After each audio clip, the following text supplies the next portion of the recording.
आइए आज हम लोग को पढ़ना है वर्ण विच्छेद के बारे में। तो यहाँ पहुंचने के पहले मैं थोड़ा वर्ण के बारे में बता दूं। यह अंगा है, या है, मूर्धन्य है, तवर्गीय है और म है। यह जो अंगा है वह कवर का पांचवा है। यह या जो है चवर का पांचवा है। यह जो मूर्धन्य है यह टवर का पांचवा है। यह जो न है यह तवर का पांचवा है और म जो है यह पवर का पांचवा है। अर्थात इस पांचों को हम लोग पंचमाक्षर नाम से जानते हैं। पंचमाक्षर नाम से जानते हैं। अगर आपसे पूछे कि पंचमाक्षर कितने हैं तो हमको याद रखने की जरूरत है, वह 5 है। आपसे किसी के बारे में पूछे तो आपको याद रखने की जरूरत है कि यह 5 है। लेकिन मैं एक और आप बात इसके अलावा यह बता देना चाहता हूं कि पंचमाक्षर हुआ, लेकिन वर्ण विच्छेद में मुख्य बातें हैं। संयुक्ताक्षर के बारे में पूछा जाता है तो संयुक्ताक्षर 3 है। यह है संयुक्त, संयुक्त त्र और ज्ञ। यह संयुक्ताक्षर शब्द है। संयुक्ताक्षर वर्ण है। कितने हैं? संयुक्ताक्षर ये वर्ण है। इसके बारे में हमेशा हमेशा पूछता है। यह भी बड़ा ही इससे संबंधित आपको देगा।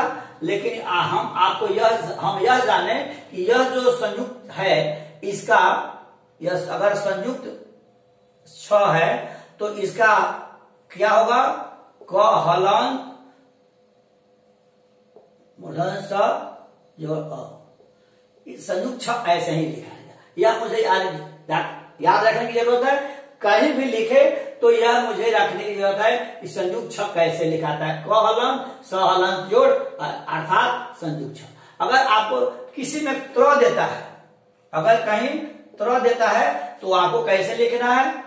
तो हलन जोड़ र हलन जोड़, यह हुआ त्र, यह हुआ त्र।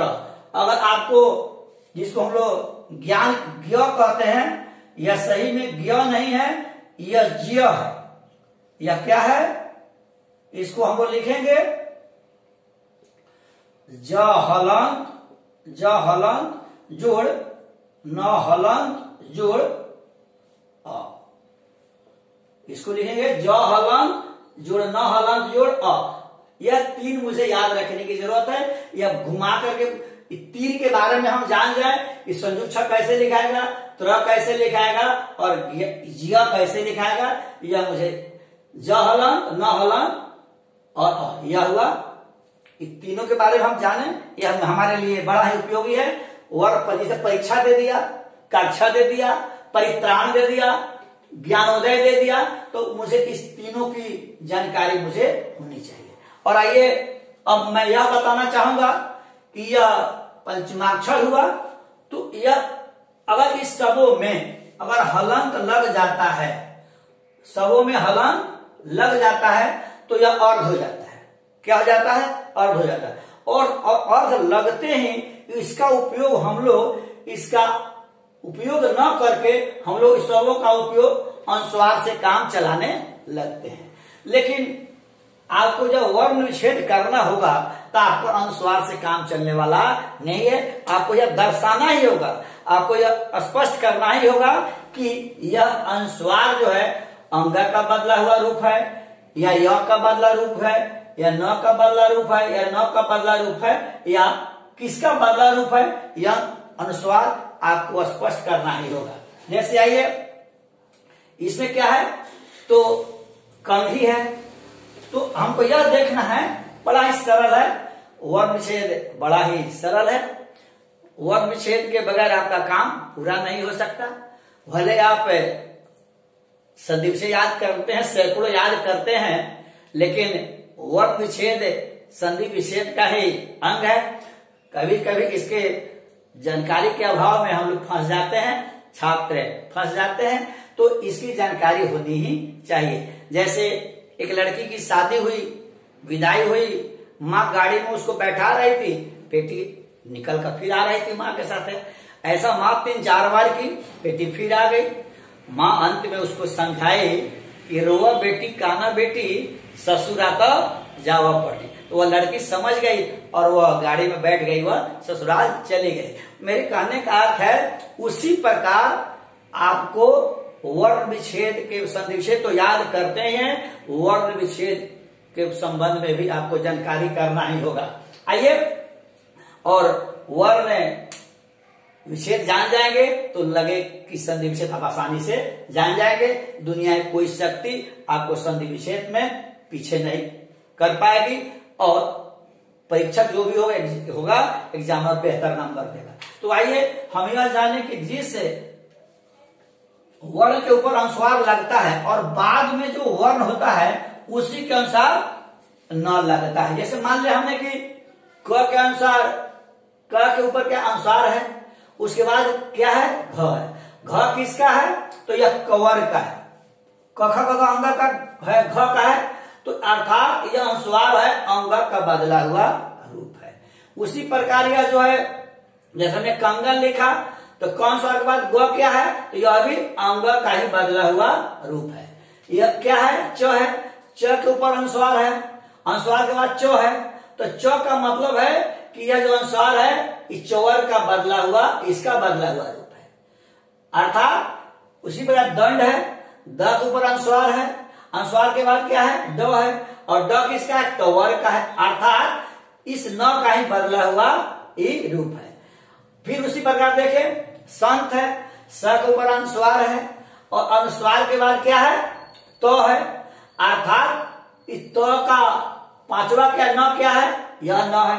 अर्थात यह अनुसार इस न का बदला हुआ रूप है। अर्थात वर्ण विच्छेद में आपको न स्पष्ट करना ही पड़ता है। जैसे हमने दर्शा दिया है, कंघी है तो कंघी ऐसे, क अंग हमें घ लगा देंगे, कंघी होगा।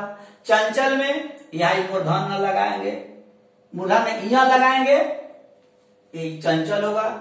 या द है, इसमें मूर्धन न लगाएंगे, यह दंड होगा। यह संत है, इसमें हम तो वर्गी न लगाएंगे, यह संत होगा। अब वर्ण विच्छेद के बारे में देखें, जैसे कंघी है तो कंघी का हम कैसे करेंगे, अब हमको यह जानना है।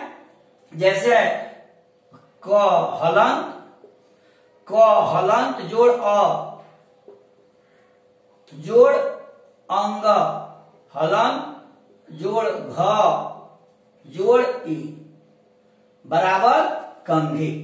क्या होगा, बराबर कंघी।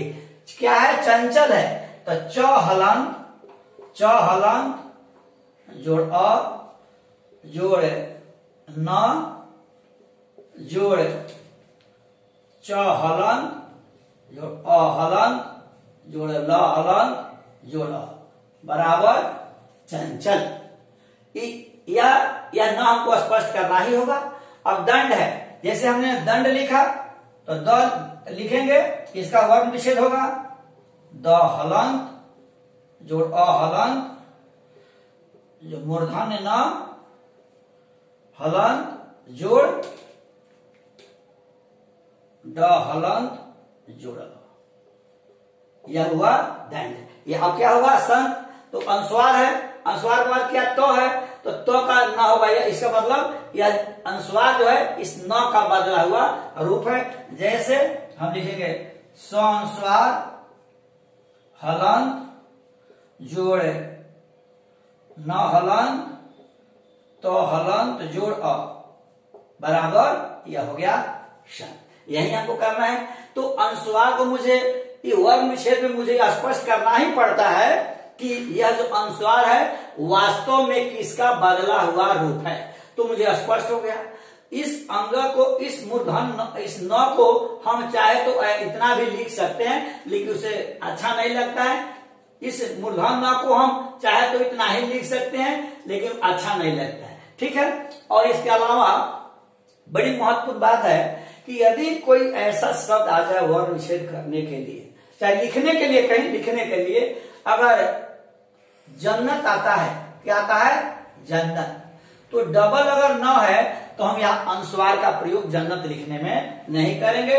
जैसे अन्न, अन्न है, अगर अन्य में भी डबल न लिखना हो तो इसके बदले में हम प्रथम कहीं अर्ध न के बदले में अनुस्वार देते हैं। उसी प्रकार अन्न में अगर डबल न हो तो हम अर्ध न लिखने के लिए अनुस्वार का प्रयोग नहीं करेंगे। ठीक है, जय हिंद, जय।